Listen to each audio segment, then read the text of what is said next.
The recent release of Sea of Thieves Season 8 delivered not only a new battle pass, but also the first bit of PvP-focused content we've seen in a while, allowing players to participate in faction battles between the Guardians of Fortune and the Servants of the Flame. But it hasn't been without its problems. On top of issues with running into ship alliances, one of the most hot-button topics surrounding the new on-demand PvP gameplay is the idea of skill-based matchmaking, or SBMM for short.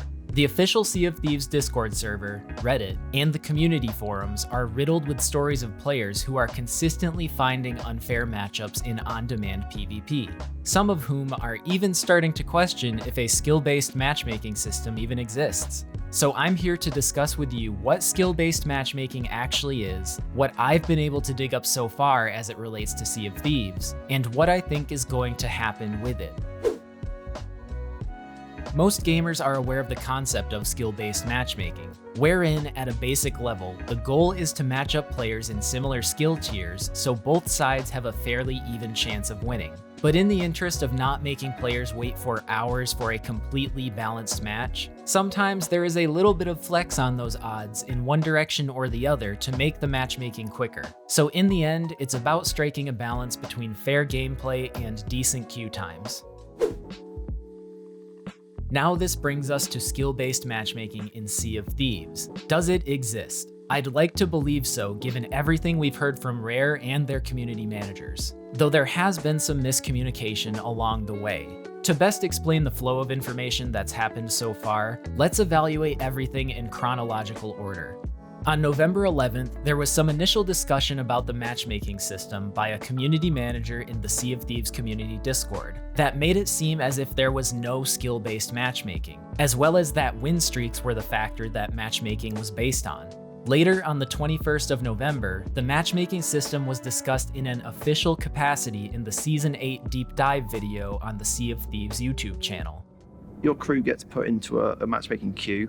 There's separate queues for factions and different ship sizes. And then sloops are divided into two as well, so you get two-player sloops versus single-player sloops. It's a bit of an unfair match. Every crew is assigned a skill rating, and we then look for the closest matches in terms of skill. After every match, we record whether it was a win or a loss, and the relative skill difference between the two different crews.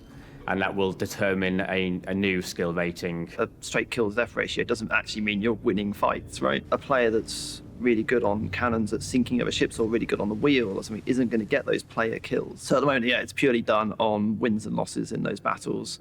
That affects your skill rating over time, and your crew skill is then the average of all your players' skills, and that's what we use to match them. What's important to note is that these are some of the head software engineers at Rare, and presumably they are the people who are going to have the most information and the best understanding about how the skill-based matchmaking system actually works. Odds are, these two have probably touched the matchmaking system with their own hands and actually worked on it. The first software engineer, Colin Gulliver, mentions how the system tries to match up same-sized ships, and specifically sloops have an extra distinction made between solos and duos. The second software engineer, Ian Bolton, goes into more detail and talks about how each crew gets a rating. At the end of a match, the win or loss gets recorded, as well as the difference in skill between the crews, and as such, both of these factors will determine your new skill rating. Once again, the video goes back to Colin Gulliver, reiterating that the system functions purely off of wins and losses rather than kills, because this is how they can reward other pivotal roles that are played in naval combat aside from just killing enemy players. Moving on to December 3rd, it was cleared up by a moderator on the official Sea of Thieves community forum and by another community manager in the Sea of Thieves community Discord that skill-based matchmaking does exist and that it is based on a variant of the ELO system, with the crew's combined win-loss ratio being the sole factor. This more or less reaffirms what we already heard from the software engineers in the deep dive video. However, judging by how identical the responses have been in each area from these different mods and community managers, It seems like all of these people are just copy-pasting from the same information they all have at their disposal. But seeing this repeated in so many official channels does lend to the notion that there is indeed a skill-based matchmaking system in place. Now, to throw a wrench into things, a day later on December 4th, an official moderator of the Sea of Thieves Reddit responded to a discussion raised about the original Discord mod, who previously mentioned there was no skill-based matchmaking, and that it was based on win streaks. The official Reddit moderator explained that there is skill-based matchmaking, but it is not just based off of wins and losses, unlike what the software engineers told us in the deep dive video. Instead, this moderator explained that there are other factors that play a role in matchmaking, like playtime and potentially other accolades. But then, going back to the Sea of Thieves Discord on December 7th, we see the same community manager who was involved in the initial miscommunication, only citing that a crew's combined win-loss ratio informs who you'll be matched against, without any extra elaboration. I know this is all a bit messy to follow, but I wanted to give you a full timeline of what we've been told and when. Long story short, after having seen that many times in the video game industry, there are miscommunications between community managers and developers on how complex systems like these work, I tend to find explanations that come right from developers' mouths to be more credible. So where I put the most weight is with what the software engineers from the deep dive video said, as they're going to be the people directly involved with the other developers who worked on the matchmaking system, if it wasn't them themselves. As they said, the system determines your skill rating based on wins and losses, and then changes your rating based on the difference between the crews.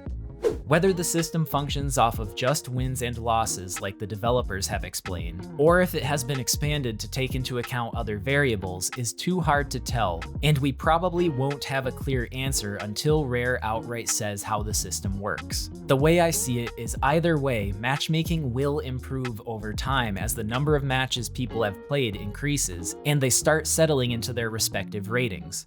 But there will always be issues, the biggest of which is that the player base is so small. Matchmaking systems that are based on ratings are susceptible to more volatility when the data pool is smaller and they have less to compare against. Some of the biggest competitive games like Dota 2 and League of Legends have much more accurate rating systems and fairer matches because they have such large data pools to draw from, with upwards of 500,000 players daily. Whereas Sea of Thieves, in comparison, only has anywhere from 10 to 20,000 daily player peaks, and not all of those players will be queued up for on-demand PvP. Granted, Steam chart numbers don't take into account console players, but it's safe to say the population of Sea of Thieves pales in comparison to some of these other games with true skill-based matchmaking. Like I said, I think matchmaking will improve over the course of the season. However, if only wins and losses are a factor, I believe it is going to take a lot longer for players to settle into their proper ratings without any other variables helping nudge them along in the right direction of the rating system. I would love to see you guys chatting in the comments below about what you think of Season 8's on-demand PvP. And specifically, I want to know what you guys think of the matchmaking system so far. Don't forget to subscribe, and I hope you enjoyed.